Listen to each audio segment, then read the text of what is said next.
Olá, tudo bom? Eu me chamo David Falk, sou médico veterinário. Como escolher um bom reprodutor e boas matrizes? Isso é válido também para aqueles que querem comprar, querem adquirir ovos. Bom, se no início da minha criação eu tivesse esse material que estou disponibilizando agora para vocês, eu não teria tido tantos prejuízos. Por isso eu peço que vocês prestem bastante atenção nesse vídeo. As informações contidas aqui não são desconhecidas pelos bons e antigos criadores, mas por que eles não passam esses conhecimentos adiante? Bom, fiquem espertos, ninguém vai estar torcendo por você. A primeira coisa a ser observado é a estrutura do animal, a largura dos ombros e o volume do peito. Apenas uma observação, né? Alguns animais dão a impressão de terem um peito forte, cachudo, como nós chamamos aqui na Bahia. Mas ao pegar o animal, observamos que são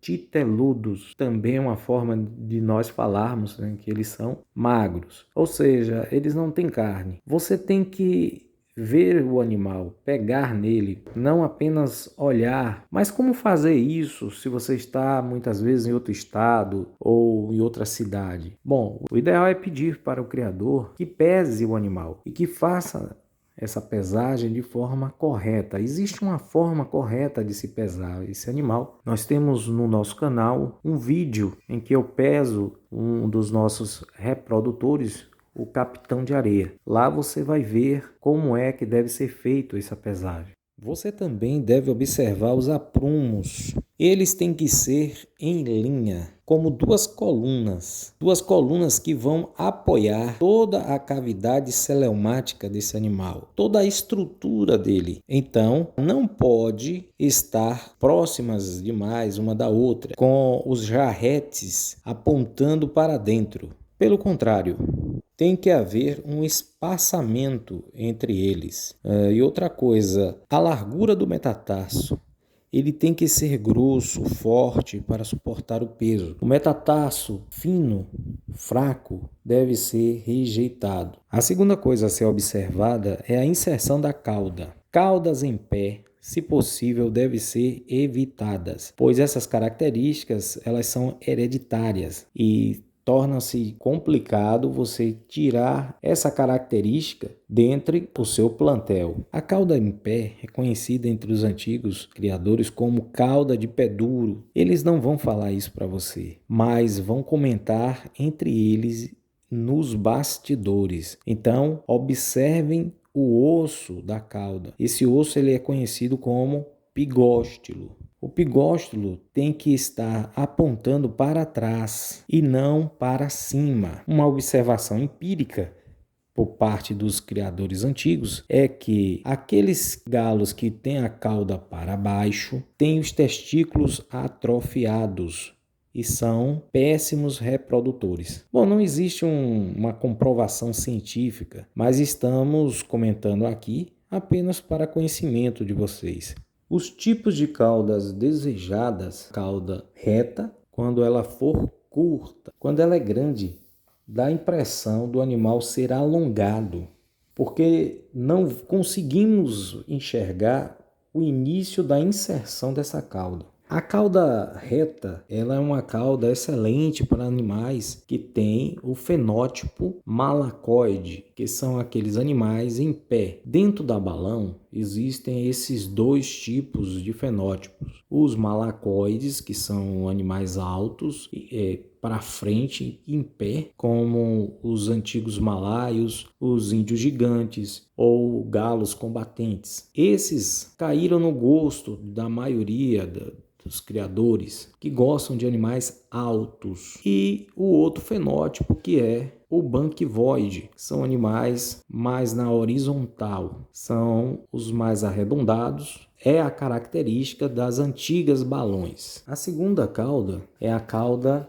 levemente arqueada. É aquela que você consegue perceber o início da inserção dela. Essa é a cauda padrão, é a cauda que tem a característica mais desejada, pois ela combina com um animal redondo, carcaçudo, principalmente se ele for na horizontal. Bom, para aqueles que não acreditam no que eu estou falando, eu gostaria de fazer apenas uma pergunta. Vocês já perceberam que muitos criadores retiram a cauda de algumas galinhas e alguns frangos, principalmente se eles forem colocar à venda? Prestem atenção. Alguns vão dizer que tiram das frangas para que elas fiquem mais encorpadas, para que encham mais o fundo. Mas observem, fiquem de olho e prestem bastante atenção nisso. Muitos não prestam atenção no que é postado nos grupos. Continuando. Terceira coisa a ser observada é as plumagens. Algumas plumagens não são bem vistas e outras têm influência na estrutura dos animais. As plumagens tradicionais, como o caboclo, por exemplo, têm os animais mais carcaçudos, com estruturas melhores, enquanto plumagens como branco, splash, alguns cinzas, são animais que não têm muita estrutura. O problema é que muitos são atraídos pelas plumagens. Plumagens como carijó, losna e caboclo, que eu acabei de dizer, apesar de serem tradicionais e terem animais muitas vezes carcaçudos, fortes, não são desejados. Então, se você quer ter no futuro animais fáceis de vender, tentem evitar essas plumagens, porque, infelizmente, os criadores criaram uma certa rejeição para com essas plumagens. E por último, o tão falado brinco auricular branco. Nós devemos evitar animais que tenham esse brinco muito pronunciado. Alguns animais que têm características muito interessantes e que têm apenas o resquício ainda são aceitos. E a depender de como você possa fazer o acasalamento, sempre com galinhas que não tenham resquício, você poderá ter sucesso na sua criação. Mas sempre lembrando que você pode sim ter problema, principalmente na questão do nome, porque muitos vão falar do seu animal. Pode ser o animal mais bonito, mais completo. Se ele tiver brinco auricular ou resquício, com certeza vão ter aqueles que vão criticar. Bom, ficamos por aqui, mas eu gostaria de deixar bem claro que essa é a minha visão dentro da criação. Isso foi o que eu percebi durante 3 anos criando e que, com certeza, se eu tivesse o conhecimento que eu tenho hoje, eu não teria tido tantas dores de cabeça com a criação. Se você tiver algo a mais para ser dito, coloca lá nos comentários. Diga qual é a sua opinião acerca desse assunto. A sua opinião é muito importante para nós. Um forte abraço e até a próxima.